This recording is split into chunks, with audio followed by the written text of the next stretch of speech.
तो कल मैंने होमवर्क दिया था 16 क्वेश्चन, आज हम लोग इसको सॉल्व कर रहे हैं।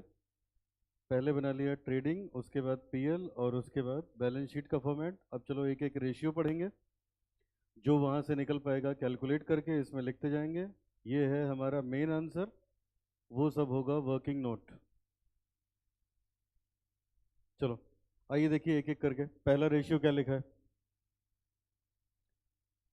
सबसे पहला रेशियो लिखा है The following information, the following accounting information and financial ratios relating to the year ended 31st December 2006 दे रखा है। क्या क्या दिया है? पहला लिखा है हम लोगों को बेटा, कुछ हमें अकाउंटिंग रेशियोज दिए हैं और कुछ हमें सेल्स रेशियोज दे रखे हैं। सबसे पहला देखो लिखा है, अब ये देखो अगर हम लोग ये रेशियो लगाते हैं बेटा, ठीक है, तो अगर हम लोग फिक्स एसेट दिया है 26 लाख, ये देखो फिक्स्ड एसेट दिया है, जो दिया होगा उसी से करोगे तो होगा। तो fixed asset to sales ratio अगर लगाएं तो सेल्स निकल जाएगी, सेल्स निकलेगी तो जीपी वगैरह सब निकलते चले जाएंगे। ठीक है, तो पहले लगा दिया, लिखो working note number 1, working note number 1,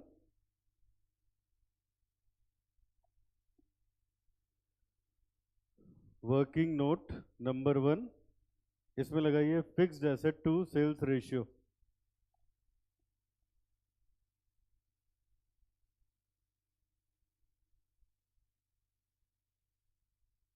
fixed asset to sales ratio formula है fixed asset divided by sale. तो ये मुझे दे रखा है 1/3 fixed asset upon cell.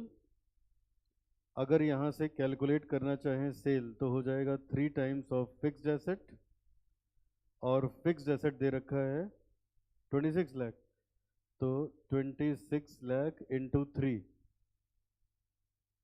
Cell आ गई 78 लाख के, सेल आ गई 78 लाख की।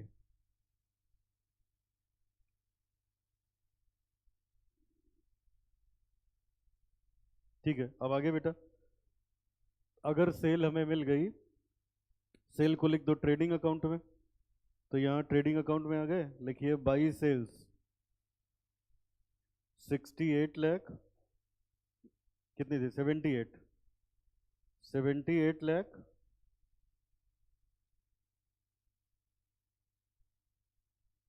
और बैलेंस शीट में लिख दो fixed asset 26 lakh, fixed asset 26 lakh. जो मिल गया उसको लिख दिया। एग्जाम में प्रॉपरली चेक कर लेना, मैंने कई बार लगवाया तो मुझे पता है फिक्स्ड एसेट इसमें निकल नहीं पाएंगे। जहां जहां दिया है फिक्स्ड एसेट एक साथ दिया है, ठीक है। ब्रेक भी हो सकता है ना, land building plant and machine, ठीक है। तो फिक्स्ड एसेट लिख दिया। आगे बढ़ो नेक्स्ट। अब ये देखो बेटा, इसको यूज कर लिया, तो अब ये इससे करंट एसेट नहीं निकल जाएगा क्योंकि फिक्स्ड एसेट पता है, तो ये लगा दो। लिखो उसके बाद number 2, fixed asset, fixed asset to current asset. तो मैंने आपको बताया था इसका formula fixed asset upon current asset, और ये हम लोग को दे रखा है 13:11। तो बेटा क्रॉस मल्टीप्लाई कर लो, तो आ जाएगा 13 टाइम्स ऑफ करंट एसेट बराबर 11 times of fixed asset. Current asset आ गया 11 times of fixed asset divided by 13।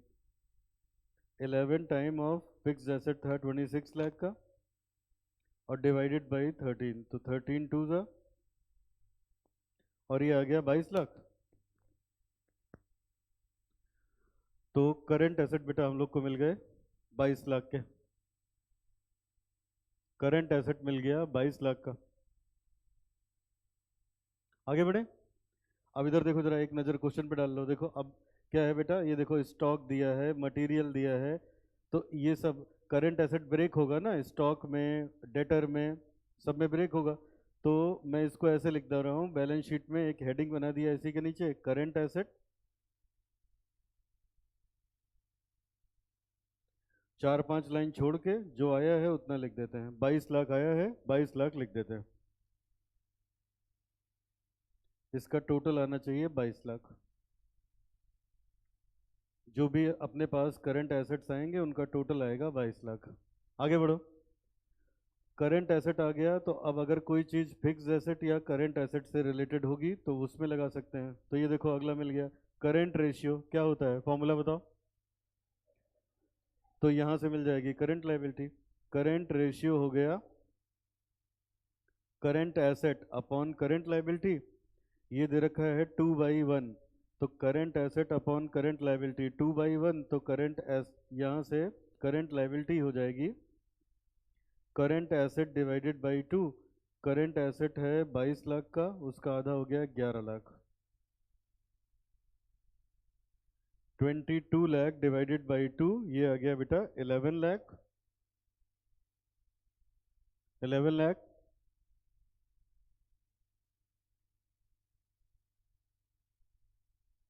और अब करंट लायबिलिटी को लिख दो बैलेंस शीट में। एक बार देखो मैं रेशियो दिखा देता हूँ, सब बच्चे सामने देखो। देखो इन सभी रेशियो में कहीं आपको क्रेडिटर नजर आ रहा है? बोलो नहीं ना। कोई लोन, कोई बैंक ओवरड्राफ्ट, लोन छोड़ दो, बैंक ओवरड्राफ्ट वगैरह नहीं है। अच्छा इसके बाद ये दे रखे हैं, इसमें देख लो एक बार, कोई आपको बेटा इसमें क्रेडिटर है क्या? क्रेडिटर है कि नहीं है? नहीं है। कोई बैंक ओवरड्राफ्ट नहीं है। ये लोन है, लेकिन ये तो लॉन्ग टर्म लोन है ना, तो ये करंट लाइबिलिटी में आएगा नहीं। तो इसका मतलब करंट लाइबिलिटी का ब्रेकअप नहीं है अपने पास, तो डायरेक्ट पूरा उठा के लिख दो बैलेंस शीट में। समझ में है? ऐसे करा जाता है, वो जब एक बार क्वेश्चन पढ़ोगे तो अपने आप समझ जाओगे। तो अब यहाँ लिख दो, डायरेक्ट मैं लिखने जा रहा हूँ यहाँ पे थोड़ी सी जगह छोड़ के, करंट लाइबिलिटी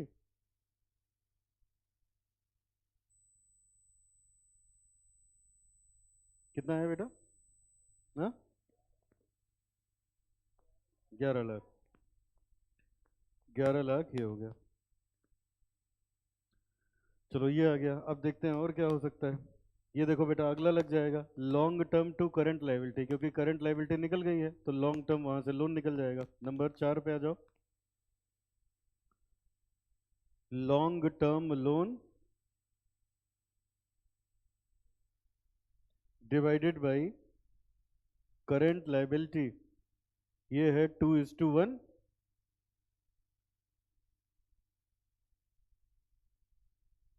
तो अगर मुझे चाहिए लॉन्ग टर्म लोन, तो ये हो जाएगा 2 टाइम्स ऑफ करंट लाइबिलिटी। और बेटा हम निकाल चुके हैं करंट लाइबिलिटी 11 लाख की, तो 11 लाख का 2 टाइम ये भी आ गया 22 लाख। तो इसका मतलब हमारे पास लॉन्ग टर्म लाइबिलिटी कितने की हो गई? 22 लाख की हो गई। अब आओ इसको लिख लो बैलेंस शीट में। करंट लाइबिलिटी के ठीक ऊपर लिख दीजिए लॉन्ग टर्म लाइबिलिटी।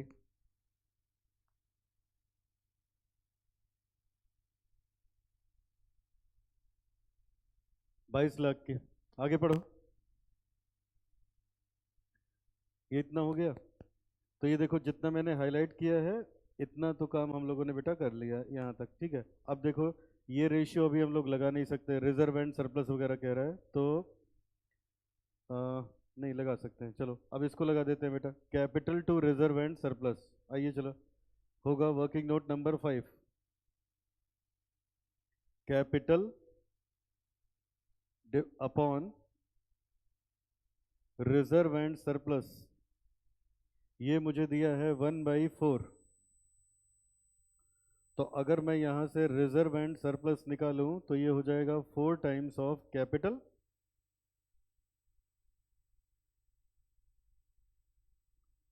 ये हो जाएगा 4 टाइम्स ऑफ कैपिटल।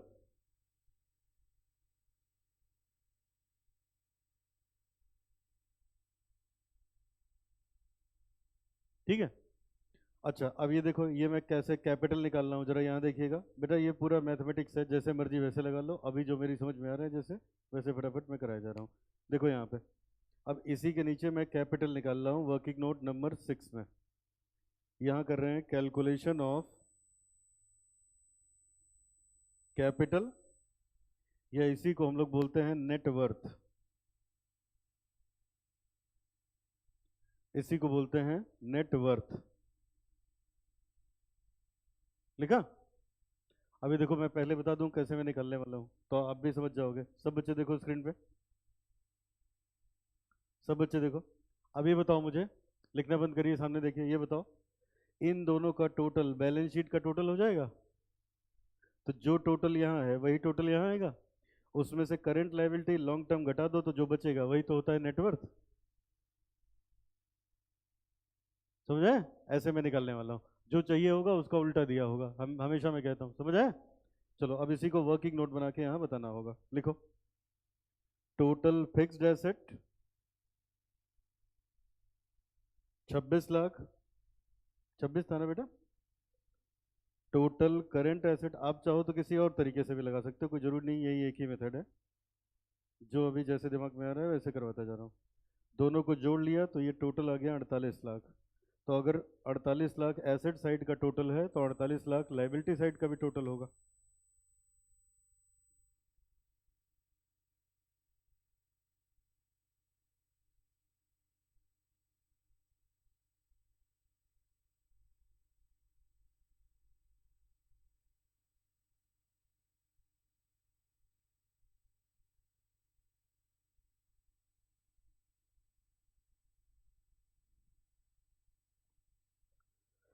ठीक है, तो अब यहाँ लिखेंगे टोटल ऑफ एसेट,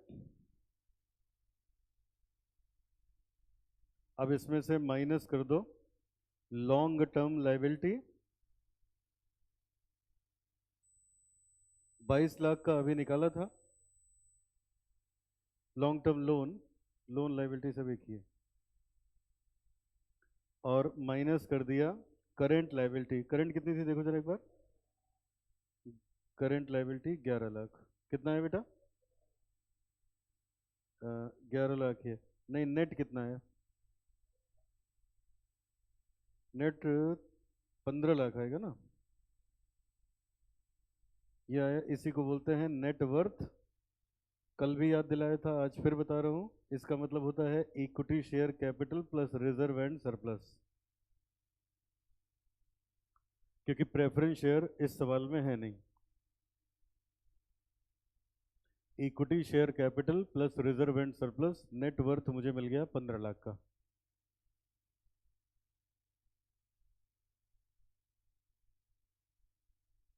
डन? अच्छा अब बेटा इसी को कैपिटल बोलते हैं, यही जो है, यही यही कैपिटल भी है। तो अब मैं इसको ऊपर वाले रेशियो में लिख सकता हूँ, आ जाओ जरा ऊपर वाले रेशियो में। तो अगर मैं 4 गुना कर दूं 15 लाख का तो आ जाएगा रिजर्व एंड सरप्लस।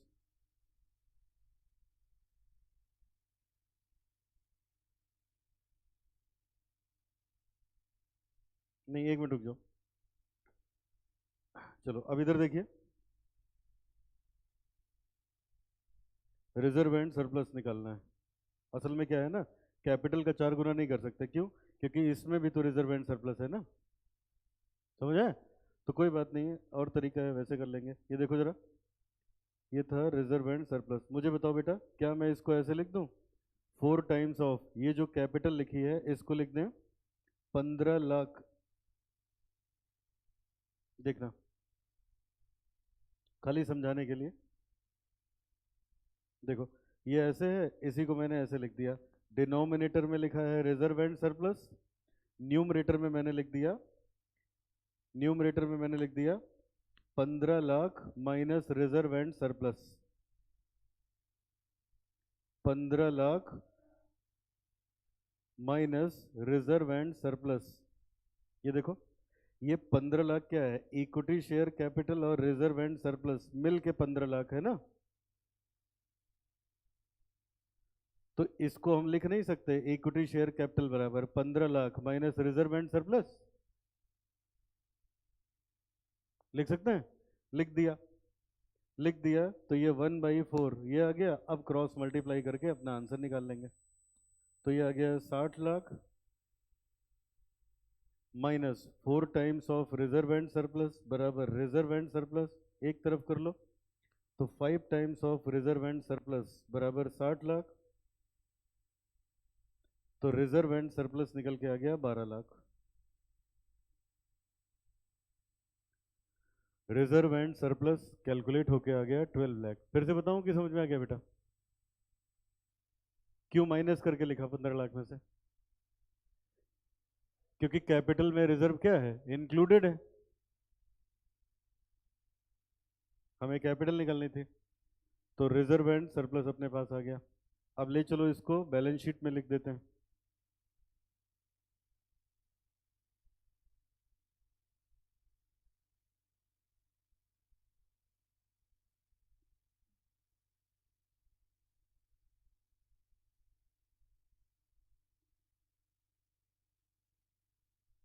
कॉपी हो गया?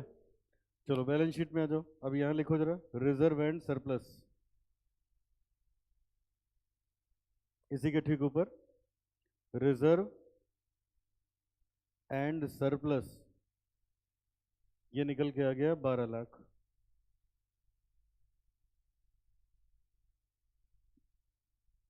12 लाख।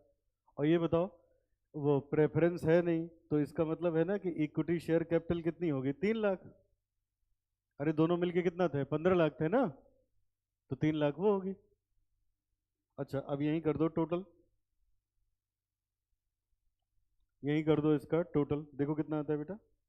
2648 आएगा भाई। हमने पहले बैलेंस शीट वाले रेशियो लगाए इसलिए बैलेंस शीट की आइटम मिली। ट्रेडिंग पीएल वाला लगाएंगे तो ट्रेडिंग पीएल वाला मिलेगा। जैसा डेटा दिया होगा उसके अकॉर्डिंग काम करेंगे।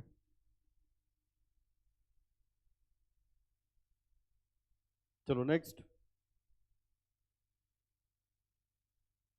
अब देखो और क्या दे रखा है बेटा। तो हमने ये नीचे वाले सारे रेशियोज यूज कर लिए। अब आ जाओ यहाँ पे जो दिया था इनको एक एक करके शुरू करते हैं। सबसे पहले ग्रॉस प्रॉफिट रेशियो दिया है 15% ऑफ सेल। तो सीधा आ गया GP. Working note number 7।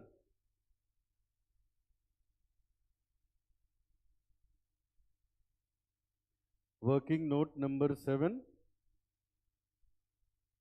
Gross profit हो जाएगा 15% ऑफ सेल। तो 15% ऑफ 78 लाख कितना आ गया बेटा? 11,70,000। ग्रॉस प्रॉफिट आ गया 11,70,000 का। अगर ये मिल गया तो इसको ट्रेडिंग में लिख डालो। यहाँ लिख दिया टू ग्रॉस प्रॉफिट 11,70,000।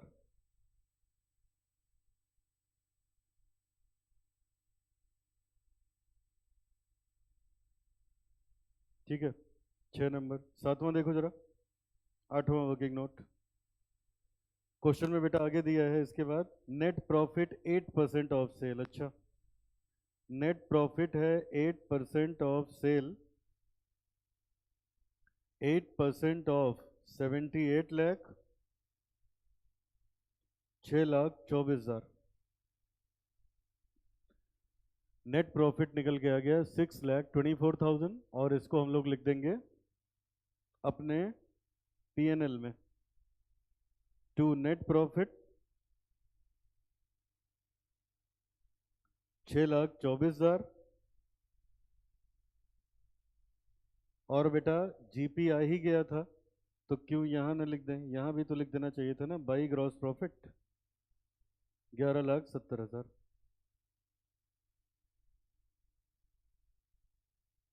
11,70,000। आगे पढ़िए और क्या दे रखा है। ये सब हो गया। अभी देखो raw material consumed 20% of works cost ये दे रखा है बेटा। अच्छा आओ चलो लिखिए point number 9 raw material consumed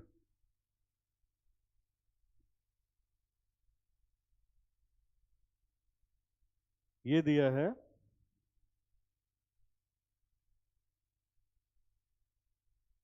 raw material consumed, ये दिया है कितना दिया है 20% ऑफ वर्क्स कॉस्ट, ठीक है 20% of works cost,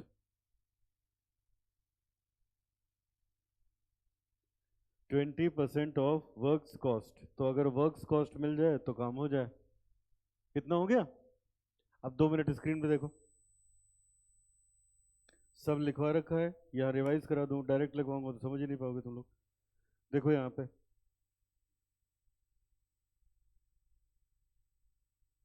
works cost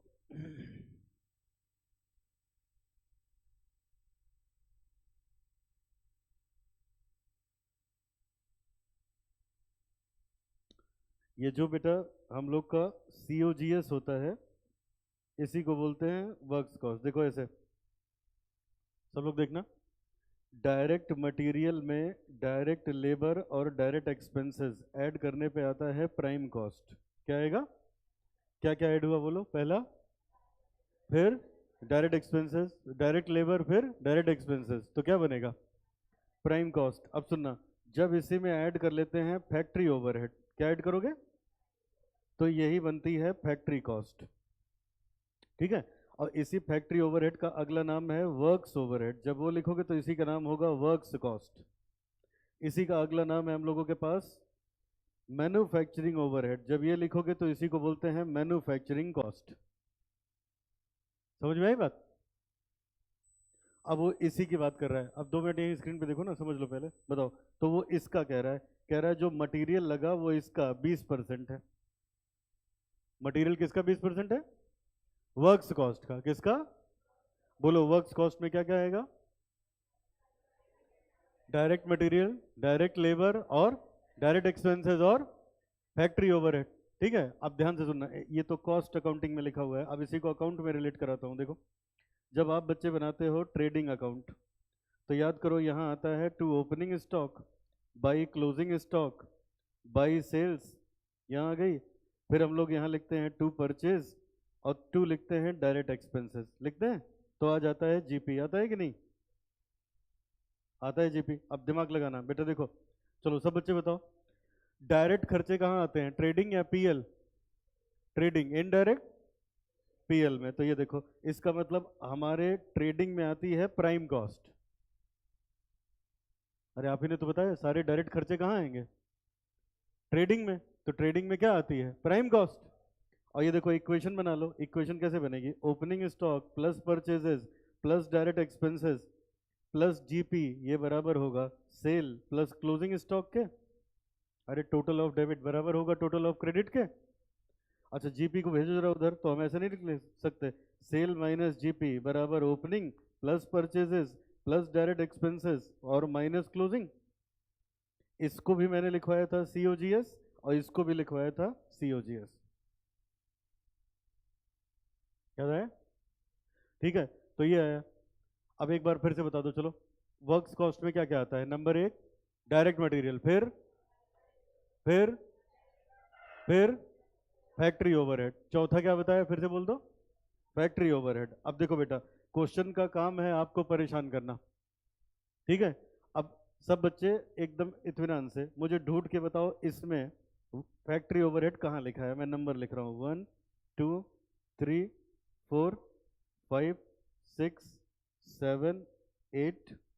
बताओ, आठों में किस नंबर पे लिखा है फैक्ट्री ओवरहेड?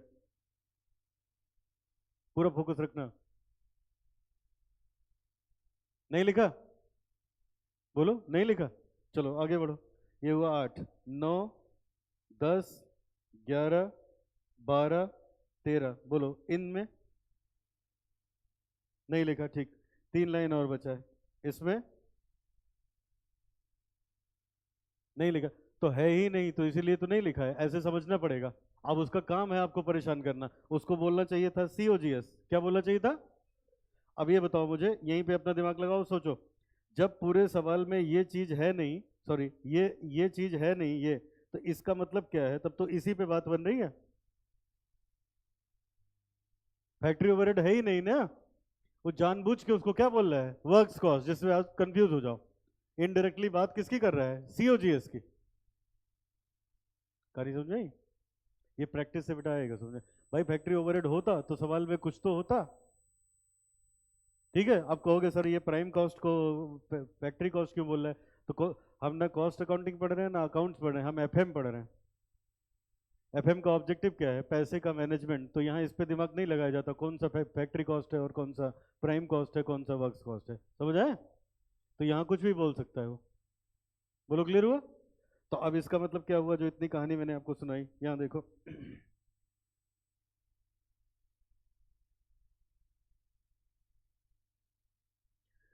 इसका मतलब हो गया बेटा,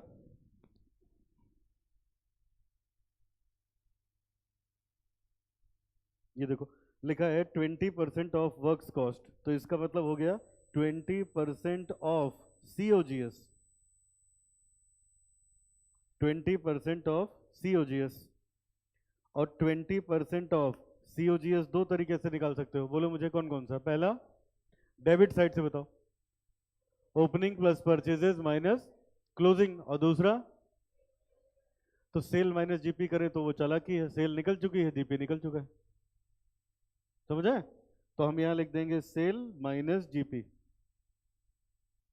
20% ऑफ सेल शायद 78 लाख थी, कितनी थी, 78 लाख, और उसमें से माइनस कर दो जीपी कितना आया था, 10 लाख, 1170,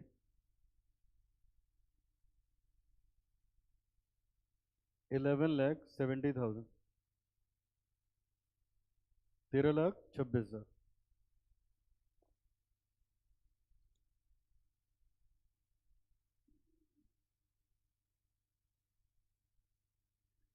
रॉ मटेरियल कंज्यूम्ड आ गया,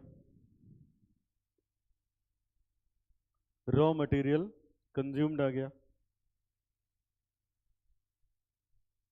ठीक है। तो चलो अब रॉ मटेरियल कंज्यूम्ड कहाँ लिखा जाएगा, कहाँ पे, ट्रेडिंग में। एक मिनट और देखोगे स्क्रीन पे, सामने देखो। ट्रेडिंग बताया था तीन तरीके से बनेगा, ये क्या था, ओपनिंग क्लोजिंग, परचेज सेल और डायरेक्ट एक्सपेंसेस। इसमें ये लिखा है ना बेटा, इसमें खाली ये लिखा है। दूसरा बताया था ऐसे, कभी कभी ऐसे लिखा होगा, सेल में से सीओजीएस घटाओ क्या आ जाएगा, ग्रॉस प्रॉफिट।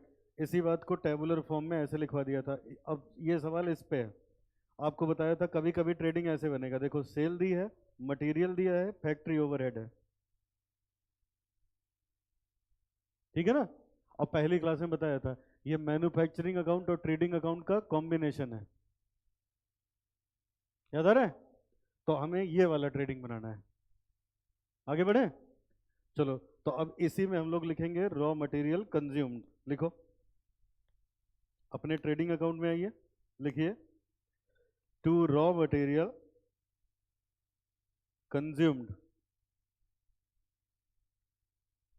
कितना बेटा, 13,26,000।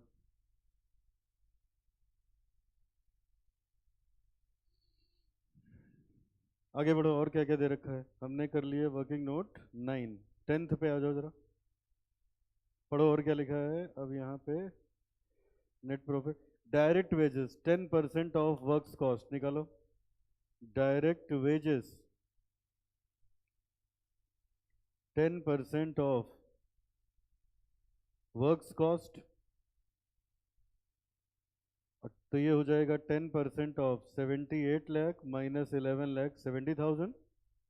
देखो कितना आएगा, 6,63,000, 6,63,000। ये आ गया बेटा, इसको लिखो ट्रेडिंग अकाउंट में।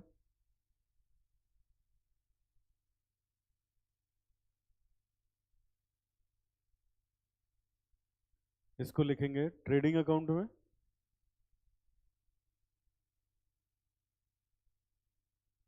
तो ट्रेडिंग में लिख दिया, क्या चीज आई थी अभी, direct wages, to direct wages, कितना निकाला बेटा, 6,63,000। आगे बढ़ो, क्वेश्चन में देखो और क्या दिया है। अब ये देखो, ये दो तीन बचे हैं बस, बाकी हो गया। लिखा है यहाँ पे stock of raw material 3 month uses. कह रहे हैं बेटा 3 महीने में जितनी जरूरत पड़ती है उतने का स्टॉक मटेरियल का हम लोग हमेशा अपने पास स्टॉक में रखते हैं। क्या इसका मतलब हुआ? हमें 3 महीने में जितने मटेरियल की जरूरत पड़ेगी उतना हमेशा कहाँ पड़ा रहता है? स्टॉक में, जिससे हम स्टॉक आउट ना होने पाए। अच्छा, तो आ जाओ जरा 11 नंबर वर्किंग नोट पे। तो यहां लिखेंगे stock of raw material, stock of raw material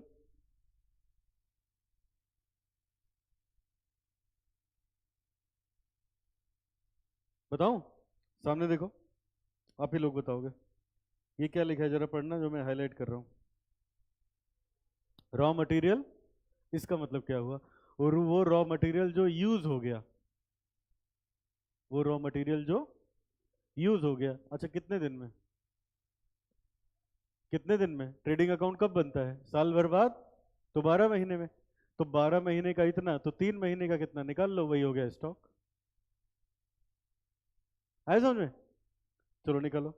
तो हम लिखेंगे अगर 13,26,000 ये है 12 महीने का, तो 3 महीने का कितना? देखो बेटा कितना आएगा, 3,31,500।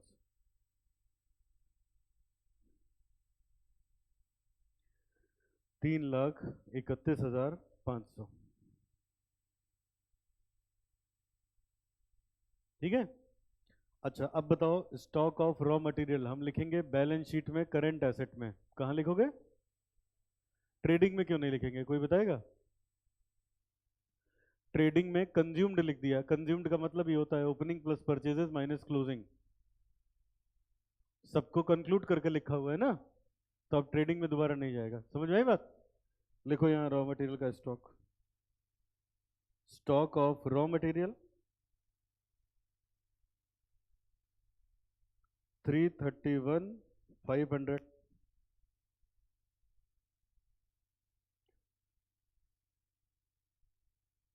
आगे बढ़ो। ये हो गया। अब कुछ बचा? हाँ अभी बचा। ये है बेटा, फिनिश्ड गुड्स का स्टॉक पड़ा है इनके पास 6% ऑफ वर्क्स कॉस्ट। चलो वर्किंग नोट नंबर 12।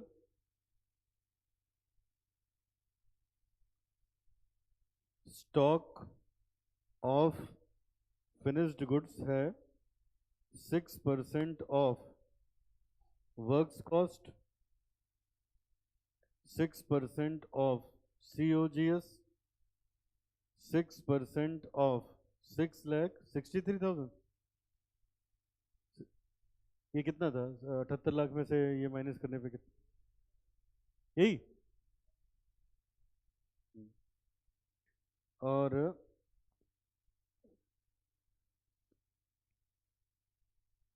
कितना बताया बेटा? 3,97,800। 3,98,800। ले चलो लिखो इसको। तो कहाँ जाएगा? करंट एसेट्स में। बैलेंस शीट में लिखिए स्टॉक ऑफ फिनिश्ड गुड्स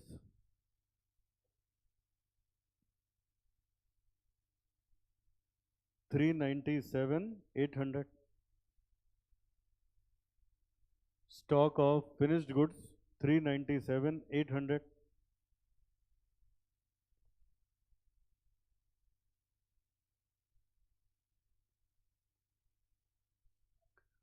चलो आगे पढ़ो क्या लिखा है। ये बेटा डेटर कलेक्शन पीरियड 60 डेज का है। अच्छा, डेटर से इनको कलेक्शन होती है लगभग 60 डेज में। तो आ जाओ अगले वर्किंग नोट पे। Working note 13, debtor collection period. कल पढ़ाया था, किसी को याद है फॉर्मूला? बोलो। एवरेज डेटर अपॉन, रुक जाओ 2 मिनट, अब मेरी तरफ देखो, बताओ इसका फॉर्मूला बताओ क्या होगा, सब बच्चे बोलो। डेटर टर्नओवर रेशियो के 2 फॉर्मूले थे, बोलो क्या क्या। पहला क्रेडिट सेल न्यूमरेटर में लिखते थे, एवरेज डेटर डिनोमिनेटर। इससे आंसर किस में आता था? नंबर ऑफ टाइम्स में। फिर डेज मंथ में निकालना है तो यही पलट दो, क्या हो जाएगा? Average debtor upon credit sale into 365 दिन में चाहते हो, 12 महीने में चाहते हो, 52 वीक्स में चाहते हैं तो ठीक है। अब बताओ हमारे क्वेश्चन में कितना दिया है 60 डेज, तो हमें किससे करना है 365 से, तो हम क्या फॉर्मूला यूज करेंगे क्रेडिट सेल, ठीक है। लेकिन अब देखो इतनी कहानी इसलिए सुना रहा हूं, हम एवरेज नहीं लेंगे, we don't have opening and closing balances, यही तो खास बात है ना क्वेश्चन में, कब एवरेज लेना है कब नहीं लेना है। कल लिया था एवरेज, कल जो सवाल लगाया था उसमें दो बैलेंस शीट थी, आपके पास ओपनिंग क्लोजिंग था, अब आप अपनी तसल्ली के लिए लिख दो एवरेज, तब भी लिखोगे वही फिगर, एक ही फिगर निकल के आएगी। समझ आई बात, तो ये सब बातें ध्यान रखना है। चलो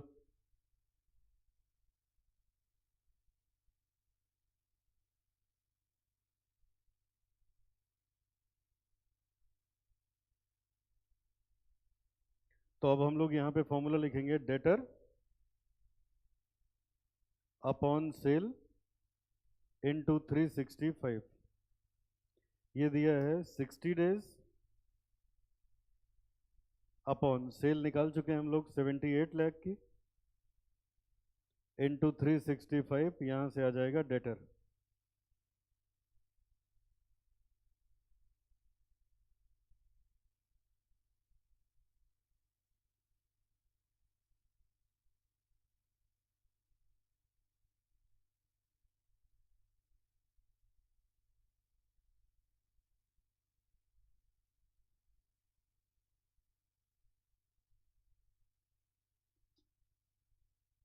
चलो यहाँ से निकाल लेते हैं डेटर, तो डेटर आ जाएगा 78 लाख इंटू 60 डिवाइडेड बाई 365, देखो कितना आएगा बेटा 12 लाख, ठीक है। ऑल्टरनेटिवली आप चाहें तो 360 से भी क्वेश्चन कर सकते हैं, लेकिन हम लोग ट्राई करेंगे जब क्वेश्चन में लिखा हो 1 ईयर में 360 दिन होते हैं तो ही ले हम लोग। अब आ जाओ, ये डेटर मिल गया, अब बताओ डेटर कहाँ जाएगा करंट एसेट में, ले चलो डेटर जाएगा करंट एसेट में 1282192,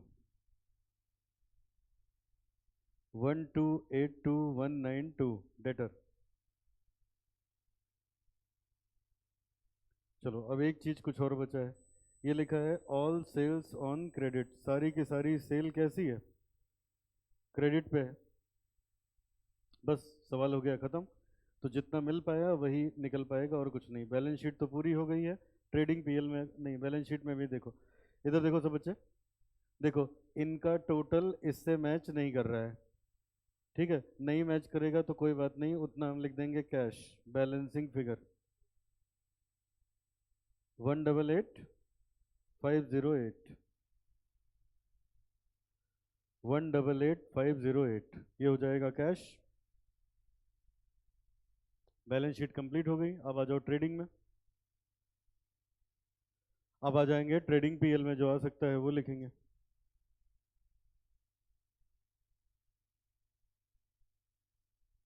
चलो ट्रेडिंग में आ जाओ, सेल लिखी है, मटेरियल का स्टॉक लिखा है, ग्रॉस प्रॉफिट लिखा है, सब कुछ है, तो 78 लाख क्रेडिट का टोटल आएगा, डेबिट का भी 78 आना चाहिए लेकिन आ नहीं रहा है, तो जो बचेगा उसको डायरेक्ट डायरेक्ट एक्सपेंसेस लिख दो 46 लाख 41,000। आप चाहें तो इसी को वर्क्स ओवरहेड भी मान सकते हैं, फैक्ट्री उसने बोला था ना फैक्ट्री कॉस्ट, तो आप चाहें तो इसी को वर्क्स ओवरहेड भी एज्यूम कर सकते हो, या इसी का दूसरा नाम हो गया factory overhead, manufacturing overhead what. अच्छा जीपी आ गया, ये सब आ गया, और कुछ निकलेगा नहीं, तो हरदम जैसे हम लोग अपना काम चलाते हैं, चाहे एडमिनिस्ट्रेशन मान लो चाहे सेलिंग एंड डिस्ट्रीब्यूशन, कुछ भी, तो मान लो एडमिनिस्ट्रेशन मान लिया, बैलेंसिंग फिगर 5,46,000,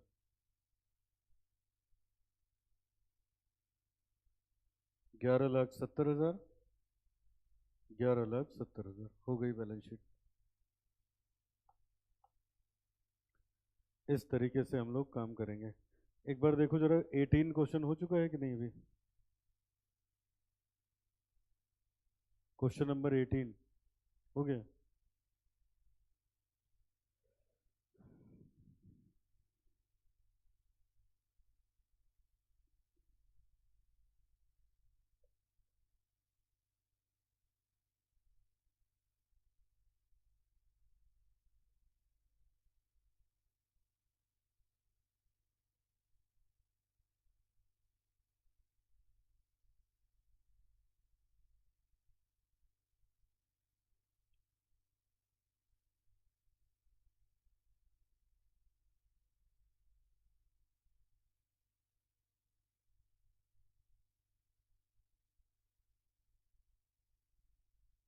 चलो नेक्स्ट,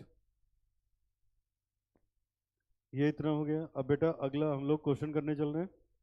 देखो इधर मेरी तरफ, कल वाली क्लास में बताया था आपको रेशियो एनालिसिस में 4 टाइप के क्वेश्चन बनते हैं।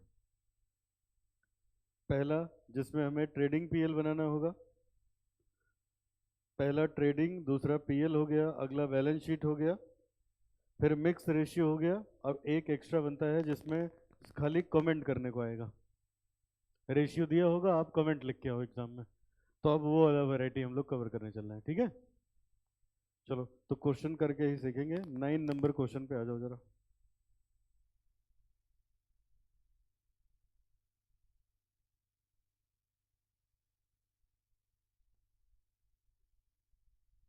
सब बच्चे आ जाओ क्वेश्चन नंबर 9 पे।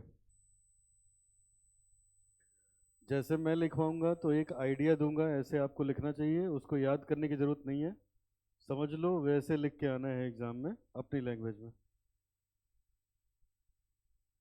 चलो, ये है क्वेश्चन, क्वेश्चन नंबर 9। पढ़ो क्या लिखा है। इनकी जरा डिमांड देखो तो अपने आप समझ जाओगे। कहता है, comment on the following aspect of R textile limited. R textile limited के इन रेशियोज पे कमेंट करो। इनकी लिक्विडिटी कैसी है, ऑपरेटिंग प्रॉफिट कैसा है, फाइनेंसिंग कैसी है, और रिटर्न ऑन शेयर होल्डर कैसा है। सब निकाल के आपको दे रखा है, उसको पढ़ के एनालाइज करके आपको बताना है, ठीक है। शुरू करें बेटा। अब जैसे मैं लिखवा रहा हूँ उससे एक आइडिया मिलेगा, उसको रटने की जरूरत नहीं है, पढ़ के समझ लो कैसे मैंने लिखा है, अपने लैंग्वेज में एग्जाम में वैसे लिख के आना है। 2-3 क्वेश्चन करा देंगे तो बैठ जाएगा दिमाग में कैसे करना है। चलो अब ये देखो जरा, सबसे पहले किस पे कमेंट करना है जरा बताना। किस पे बेटा? लिक्विडिटी। अब जरा याद करो, पहली दूसरी क्लास में पढ़ा था लिक्विडिटी रेशियो। लिक्विडिटी में था current ratio, quick ratio, acid test ratio, और एक खबर था हम लोग के पास करेंट रेशियो, क्विक रेशियो, और एक करंट रेशियो पढ़ा था, एक क्विक रेशियो पढ़ा था, कैश रेशियो पढ़ा था, इसी को बोलते हैं एसिड टेस्ट रेशियो, है ना। ऐसे 3-4 रेशियोज पढ़े थे। तो ये सब बताते हैं उसके बारे में बेटा, लिक्विडिटी के बारे में। तो ये देखो इधर, खैर इसने दिया है, दिमाग नहीं लगाना, ये पढ़ो। हाँ बेसिक डिफेंसिव, लेकिन यहाँ पे है नहीं बेटा, देखो ये देखो इसने खुद ही दे दिया, लिक्विडिटी रेशियो ये है। क्या क्या? करेंट रेशियो ये है, क्विक रेशियो ये है। 2 रेशियो दिए हैं, 2 ही अपने काम के होते हैं। अब मुझे एक बात बताओ, अच्छा इसको भी इन्होंने लिक्विडिटी बोला है, लेकिन ये लिक्विडिटी से रिलेट नहीं होते। बताओ मुझे, ये पहले 2.2 था, अभी कितना हो गया? 2.5। और इंडस्ट्री का कितना चल रहा है? तो बढ़िया है, एक तो बढ़ रहा है, दूसरा जैसा इंडस्ट्री का है वैसे हम भी चल रहे हैं। फिर पढ़ो, क्विक रेशियो पहले 1.5 था, और अब कितना है? और इंडस्ट्री का कितना है? तो हम तो इंडस्ट्री से भी आगे चल रहे हैं। क्यों? अगर तुम लोगों ने रिवाइज किया होगा तो मैंने लिखवाया था हायर द बेटर। रूल क्या था? ये रूल, ये जितना ज्यादा हो उतना पैसा अपने पास है। तो हम इंडस्ट्री से भी आगे चल रहे हैं, समझ आए? तो इसका मतलब इनका क्विक रेशियो बढ़िया है। बोलो समझ में आए? अब इसको कैसे लिखोगे, लिखिए, लिखिए कमेंट ऑन लिक्विडिटी रेशियो।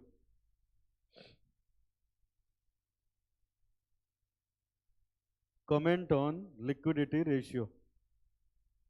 लिखो बेटा, current ratio has improved from 2017 to 2018 also for 2018 it is matching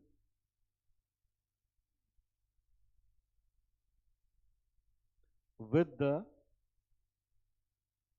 industry average ratio.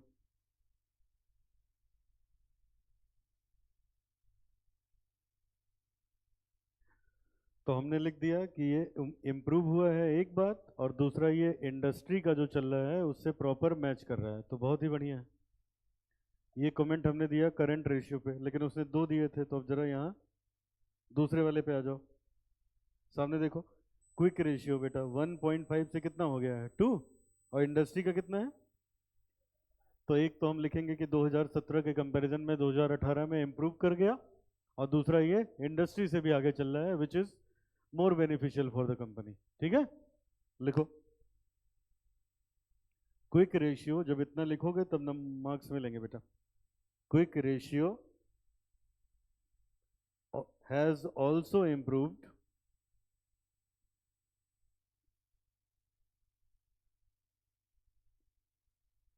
from 2017 to 18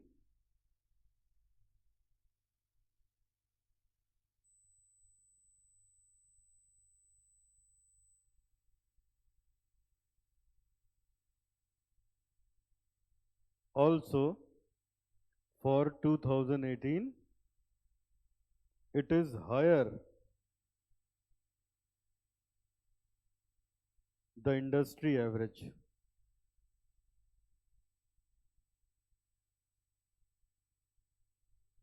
दो 2018 में तो इंडस्ट्री से भी ऊपर चल रहा है।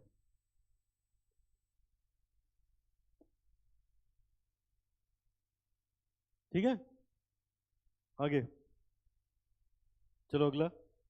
अब ये देखो बेटा, सारी देखो हम लोग की नॉलेज एक तरफ और एग्जाम का क्वेश्चन एक तरफ। अब उसने अगर हेडिंग बना दी कि लिक्विडिटी रेशियो में ये सब है, तो सब है, बात खत्म। समझ में? ठीक है। अरे तुम लोग क्वेश्चन बताओ, क्रेडिटर के अकाउंट में, क्रेडिटर का अकाउंट याद करो, बताओ क्रेडिटर क्या है, एसेट की लायबिलिटी। ओपनिंग बैलेंस किधर आएगा, डेबिट की क्रेडिट? डेबिट या क्रेडिट? क्रेडिट साइड में। अब कई बार अक्सर इनकम्प्लीट रिकॉर्ड वगैरह के क्वेश्चन लगाओगे, इधर बैलेंस आता है, क्या कर लेंगे हम लोग? उसका काम है कंफ्यूज करना ना आपको, जो है उससे लगाना पड़ेगा। अब लिक्विडिटी ये सब होते नहीं है, लेकिन हेडिंग पड़ी है तो आंसर भी उसी फॉर्म में लिखना है। समझ आए? पेपर से कोई उलझना बिल्कुल नहीं है, जैसे उसने बनाया चुपचाप बस लिख के आओ। जब नंबर पाओगे तभी दुनिया कहेगी एफएम आता है, और नंबर ऐसे ही मिलेगा।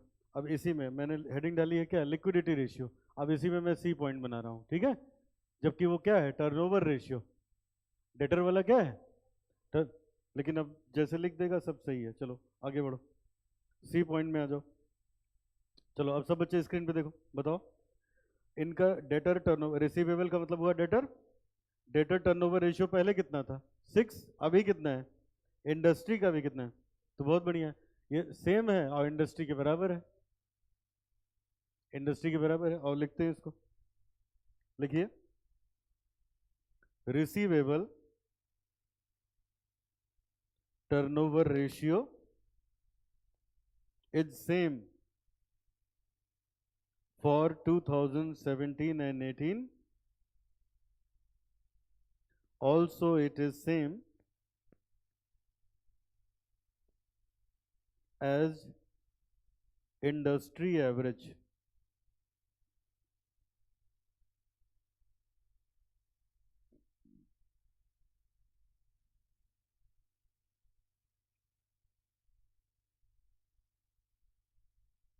अगला पढ़ो, इन्वेंट्री टर्नओवर रेशियो। लो देखो बेटा, इन्वेंट्री टर्नओवर रेशियो पहले कितना था, 9, अभी कितना है, और इंडस्ट्री का कितना है, 6। तो हम इंडस्ट्री से भी आगे चल रहे हैं, तो अब हम कहेंगे 9 से 10 हुआ तो पहले से इंप्रूव कर गया, और इंडस्ट्री का 6 है तो हम इंडस्ट्री से भी बढ़िया चल रहे हैं। लिखो इसको, inventory turnover ratio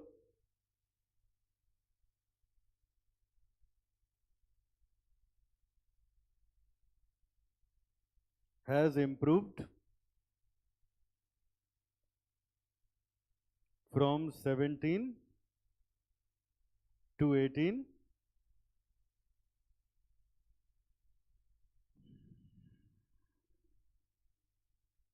also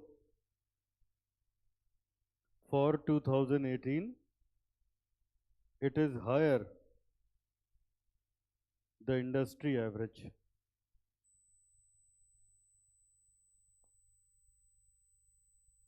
It is higher the industry average.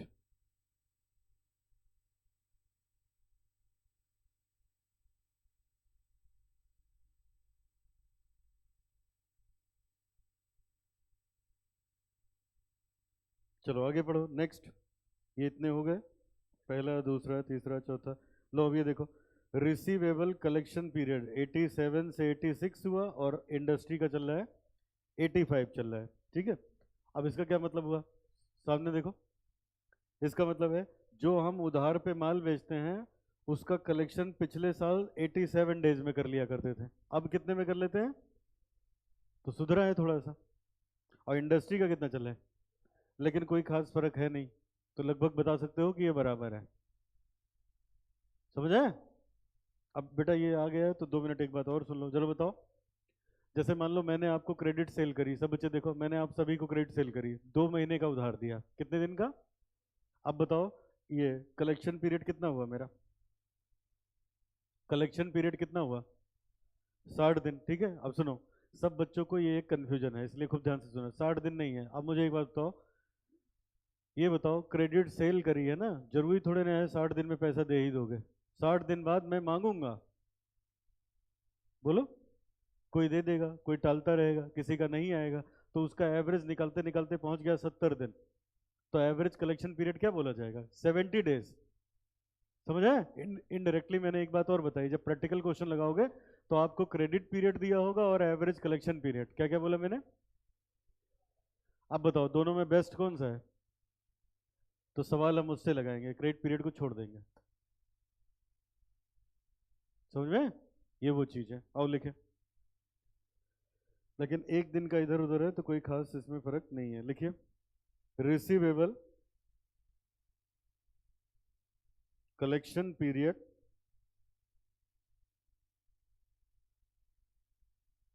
has decreased by 1 day from 2017 to 2018, but it is higher, 1 day higher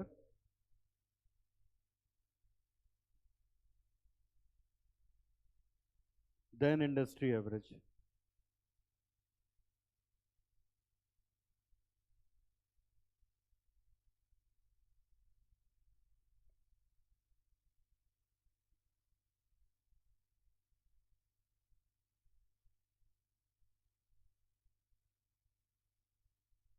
Than industry average.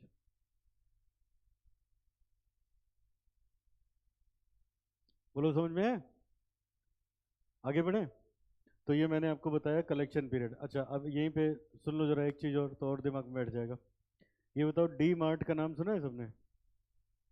D mart कैसा काम कर रहा है, बढ़िया काम कर रहा है, ठीक है। वो जितने मार्ट हैं अपने इंडिया में सबसे बढ़िया काम कर रहा है। अब ये देखो इसी से कनेक्ट हो रहा है, इसलिए आपको कहानी सुना रहा हूँ। अब देखो क्या होता है, ये बताओ जब भी हम लोग कैसे किसी भी ऐसे बड़े स्टोर में जाते हैं तो क्या होता है, ढेर सारा माल उनके पास रहता है, ह्यूज स्टॉक पड़ा रहता है और वैरायटी ऑफ स्टॉक जो लोकल शॉप से नहीं मिलता, होता है ना। अच्छा अब डी मार्ट वालों ने कैसे दिमाग लगाया देखो मतलब और भी बातें हैं, ये भी एक बात है, यहाँ से रिलेट हो रही है इसलिए आपको बता रहे हैं। तो क्या है सुनो बेटा, क्या होता था जब कंपनी सेल करती है इन लोग को, तो क्या करती है कंपनी लाके इनके यहाँ माल रख जाएगी, फिर कंपनी कह देती है हमको 10 दिन के अंदर पैसे चाहिए, वो चाहे जब बेचो, पेमेंट कितने दिन में करना पड़ेगा। अब बताओ कंपनी का कलेक्शन पीरियड कितना हुआ, 10 दिन का हुआ। और डीप में जाए, अब मान लो कंपनी ने 1 करोड़ का माल गिरा दिया किसी के यहाँ, तो 1 करोड़ का माल जो किसी के यहाँ पड़ा है वो कंपनी ने लोन लेके ही तो बनाया होगा, तो कंपनी का ब्याज जाएगा 10 दिन का। समझ में? डी मार्ट वाला क्या कहता है? कहता है तुम हमारे यहाँ माल गिराओ, तीसरे दिन पैसा लेके जाओ। ठीक है, अब फायदा क्या हुआ इससे? फायदा क्या हुआ? जैसे कोई नई चीज वो लोग बनाएंगे, वैरायटी ऑफ स्टॉक ले जाके उनके यहाँ गिरा देंगे, वो और किसी के यहाँ पहुंचेगा ही नहीं, सब रुला रुला के पैसे देते हैं। कलेक्शन पीरियड ही तो हो गया ना, खाली उसने ये चीज ठीक करी। अब क्या होता है, वैरायटी ऑफ स्टॉक इमिडिएटली वहां पे अवेलेबल रहता है हर वैरायटी का। तो कस्टमर को भी अच्छा लगता है कि अभी आप कुछ खरीदने जाओ किसी एक चीज के लिए, स्पेशली टाइम निकालो, मिले ही नहीं तो गुस्सा लगती है ना? अब वहां पे मिलता रहा तो ये भी उन लोगों के, तो कलेक्शन पीरियड इतना इंपॉर्टेंट होता है। समझ में? आगे बढ़ो, एफ पॉइंट। चलो एफ पॉइंट में क्या लिखा है देखो बेटा, ऑपरेटिंग इनकम 25% से हो गई है 22%। अब बताओ क्या कमेंट करोगे, अच्छी है कि खराब है? पहले से तो कम है लेकिन इंडस्ट्री से तो आगे चल रहे हैं। हाँ, पहले की कंपैरिजन में थोड़ा सा डाउन हुई है, लेकिन इंडस्ट्री से क्या है, अभी भी हम लोग ऊपर चल रहे हैं। ठीक है, लिखो एफ पॉइंट में,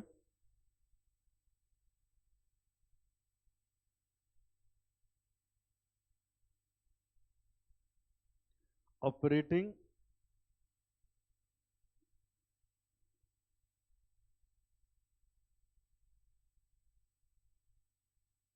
प्रॉफिट रेशियो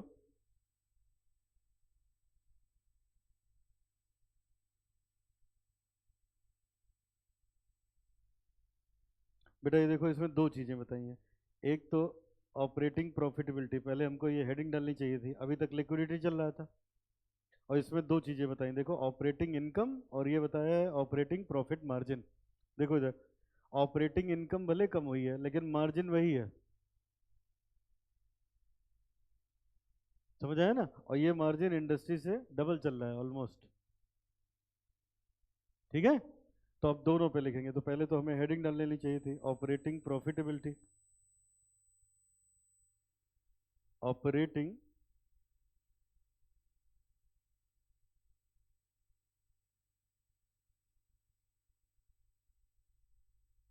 प्रॉफिटेबिलिटी। अब इसमें लिखो ऑपरेटिंग प्रॉफिट मार्जिन, पहले का नाम उसने दिया है मार्जिन, लिखिए रिड्यूस्ड, नहीं मार्जिन है कौन सा, आर ओ आई। तुम लोगों ने क्या लिखा, मार्जिन लिख दिया है? नहीं लिखा है? तो चलो तब इसको बता देते हैं, आर ओ आई मार्जिन दूसरा वाला है। तो operating operating income R O I, R O I reduced from 2017 to 2018, but it is still higher than industry average.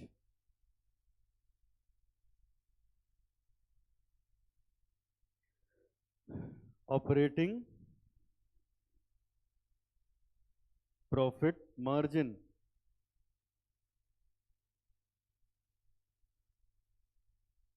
is same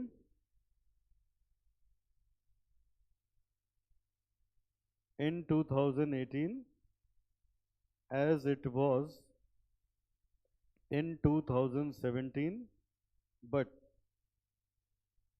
much higher than industry.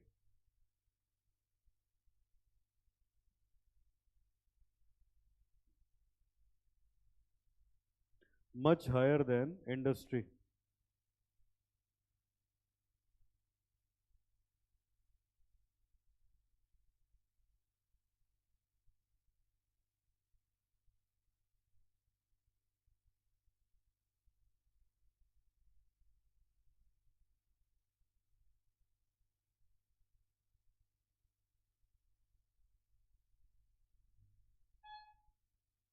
चलो आगे पढ़ो, और क्या लिखा है?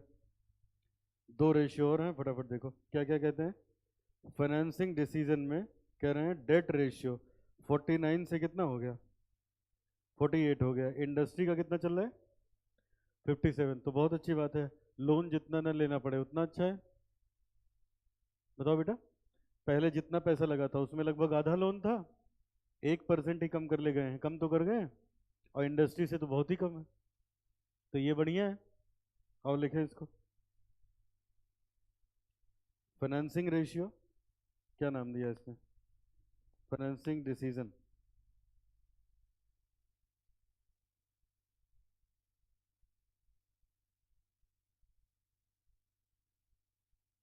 लिखिए debt ratio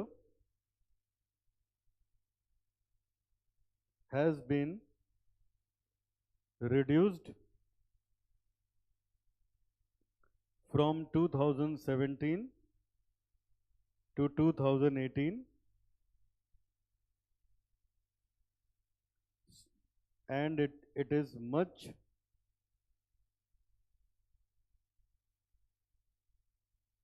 lower than industry.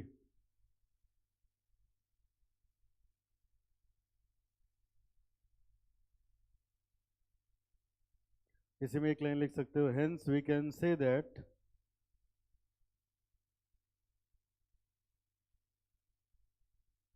company is independent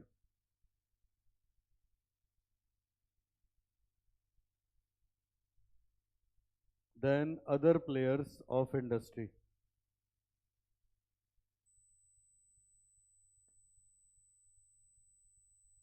company को कोई प्रोजेक्ट लगाना है तो उसको किसी का मुंह नहीं देखना कि लोन मिले तो हम काम करें, कंपनी खुद में ही सक्षम है। लास्ट, रिटर्न ऑन इक्विटी, इसी को तो बोलते हैं ना रिटर्न ऑन शेयर होल्डर। 24% से बढ़ के कितना हो गया, और इंडस्ट्री का 15 चल रहा है, तो बहुत बढ़िया है हम लोग का। लिखिए इसमें return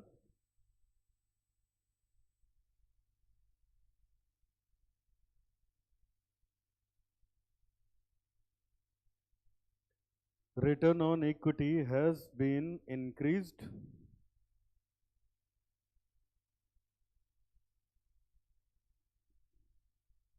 from 2017 to 2018. Also, it is much higher than industry.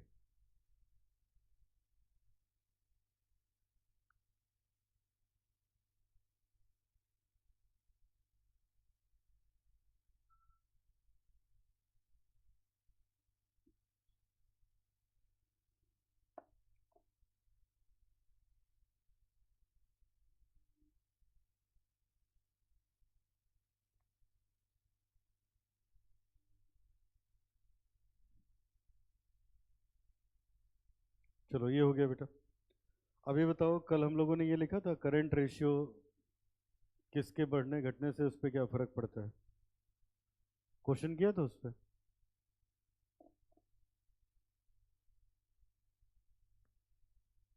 Question नहीं किया था,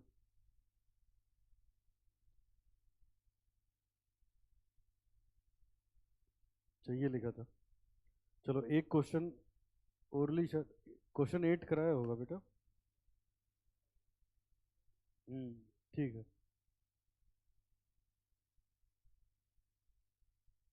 ठीक, यही वाला एक क्वेश्चन है, इसको बताया था ना, किसके बढ़ने से क्या प्रभाव पड़ेगा। करंट करंट एसेट्स के बढ़ने से क्या होगा, करंट रेशियो इम्प्रूव होगा या नहीं होगा, इम्प्रूव होगा, घटने से डिक्रीज होगा।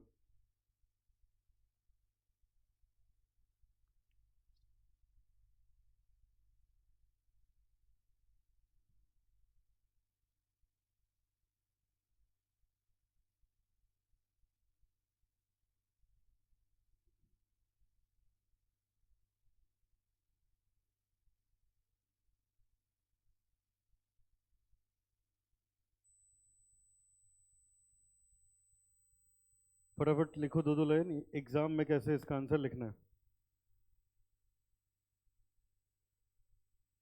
पहला, चलो बताओ, यहाँ लिखा है assuming current ratio of companies to state each of the following cases whether ratio will improve और डिक्लाइन। बताओ, पेमेंट ऑफ करंट लाइबिलिटी की आपने पेमेंट कर दी, अब क्या होगा? करंट रेशियो इम्प्रूव होगा या इम्प्रूव नहीं होगा? करंट रेशियो किसके बराबर होता है? Current asset upon current liability के बराबर होता है। ठीक है, अब मुझे बताओ बेटा, अब करंट लाइबिलिटी की आपने पेमेंट कर दी,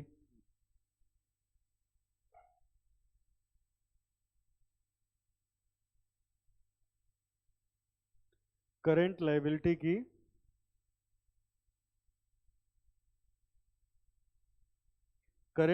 की आपने पेमेंट कर दी, तो ये कम होगी, तो ये बढ़ेगा। ए-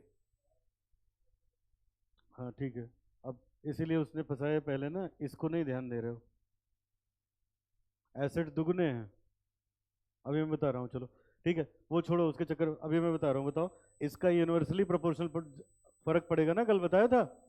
ये कम होगा तो ये क्या होगा? बढ़ेगा, और ये बढ़ेगा तो क्या हो जाएगा? ये कम हो जाएगा। ठीक है, देखो अब मैं बताता हूँ, लिखो लिखो, सिंस, यहाँ लिखना पहले, पेमेंट ऑफ, क्या है इसमें? Payment of current liability, payment of current liability,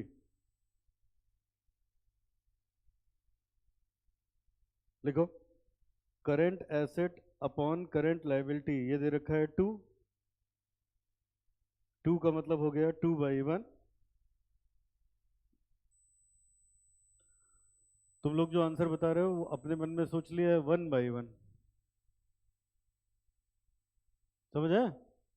2/1 दिया है ना उसने। लो देखो, मैं एक छोटा सा एग्जांपल लेता हूँ, लिखो, assume current asset equals to 2 lakh, current liability equals to 1 lakh. अब बताओ, अगर करेंट लाइबिलिटी 1 लाख की है, एसेट 2 लाख का है, तभी तो 2 आएगा, तभी 2 आएगा ना बेटा। अच्छा, अब आगे लिखो, if payment of current liability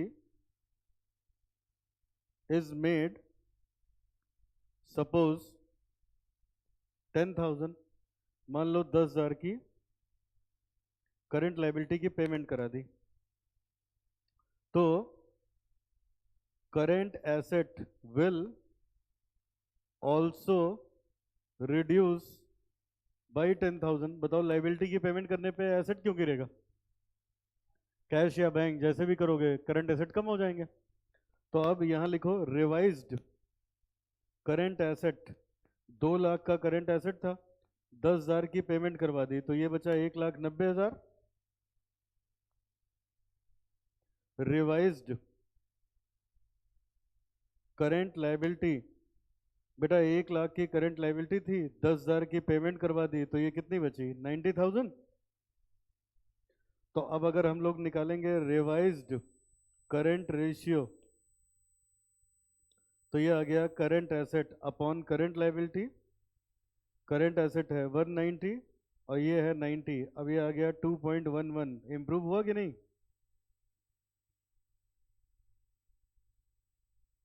समझे?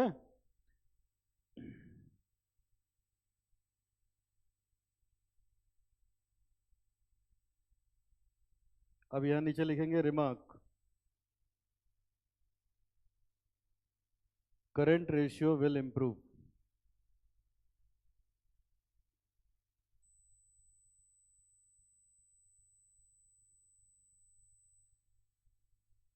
चलो दूसरा, दूसरा है purchase of fixed asset by cash, purchase of fixed asset by cash, बताओ क्या होगा?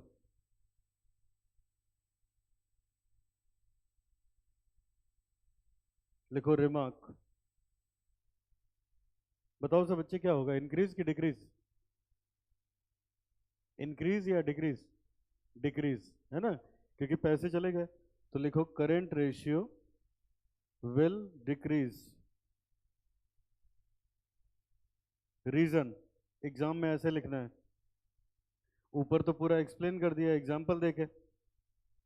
Reason, since cash is part of current asset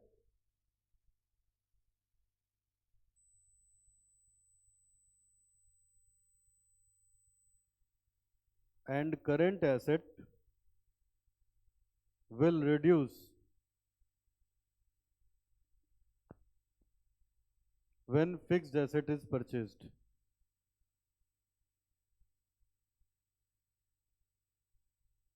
by cash. तीसरा, तीसरा कौन सा है बेटा?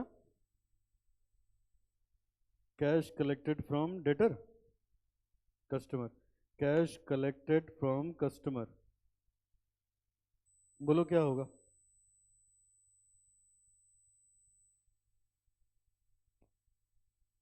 कैश कलेक्टेड फ्रॉम कस्टमर, बोलो सब बच्चे क्या होगा? लगाओ दिमाग। इंप्रूव होगा या इंप्रूव नहीं होगा? हाँ, वही रहेगा। क्यों? करंट एसेट में पहले डेटर था, डेटर हट के उतना कैश आ गया, तो उसका टोटल तो वही रहा ना। समझ आए? लिखो, remark, current ratio will not change, current ratio will not change। अरे जो बचपन में पढ़ा था अकाउंटिंग इक्वेशन वाला चैप्टर, उसमें ऐसे ही तो जोड़ते घटाते थे। Reason, cash will increase, cash जितना बढ़ेगा उतने से डेटर घट जाएंगे, एंड डेटर विल डिक्रीज। हाँ, तो कस्टमर बेटा देखो सुनो, कलेक्शन हमेशा डेटर से ही होता है, कैश में सेल होती है। जब कहा जाए कैश कलेक्टेड, तो कैश कलेक्टेड का मतलब जिसको उधार पे माल बेचा था उसी से तो कलेक्ट करोगे ना। वो जो तुरंत बिक जाता है उसको कैश सेल बोलते हैं। तो कैश सेल, कैश कलेक्शन दोनों अलग अलग है। Hence no change in current asset.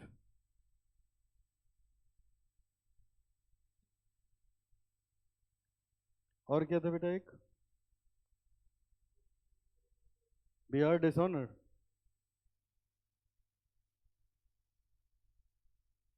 बताओ दिमाग लगाओ क्या होगा? बी आर डिसऑनर हो गया,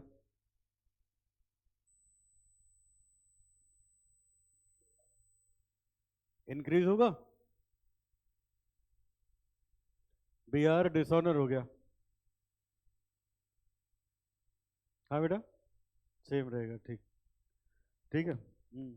लो देखो मैं बताता हूँ, क्रेडिट सेल की एंट्री बताओ जल्दी से, क्रेडिट सेल की एंट्री बताओ। Debtor account debit to sale, अच्छा बी आर लिख दिया, एंट्री बताओ।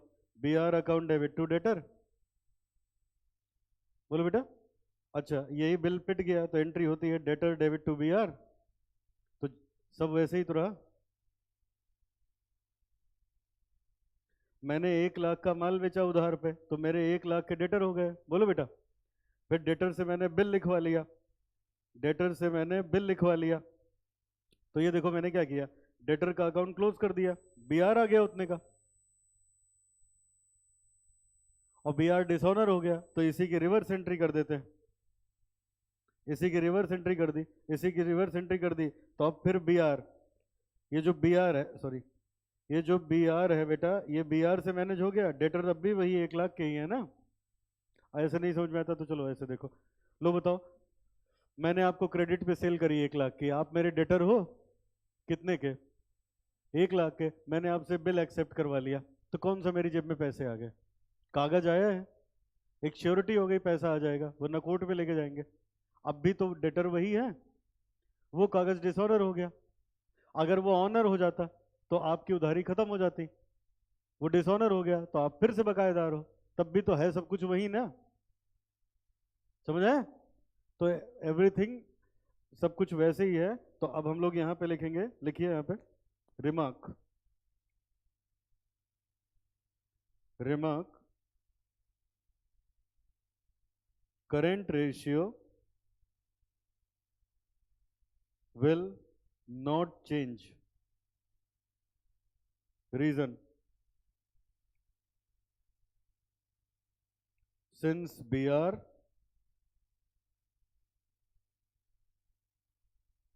came down and debtor will increase, hence no change in current asset.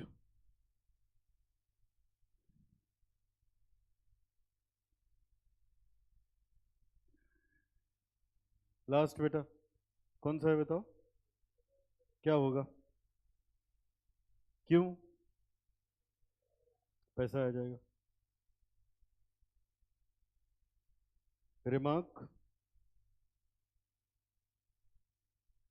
current ratio will improve, reason,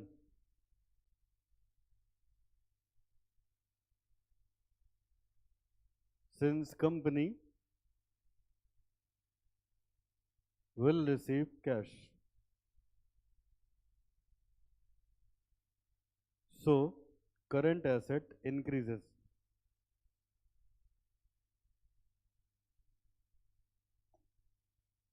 Current asset increases.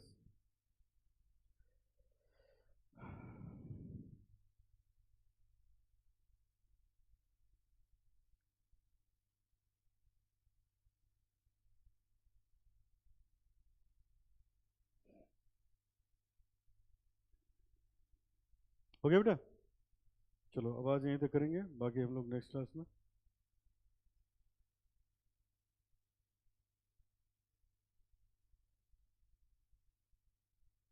अब लगभग ये खत्म है, छोटे छोटे पॉइंट्स में तुम लोग को डाउट आता है वही बताना है बस।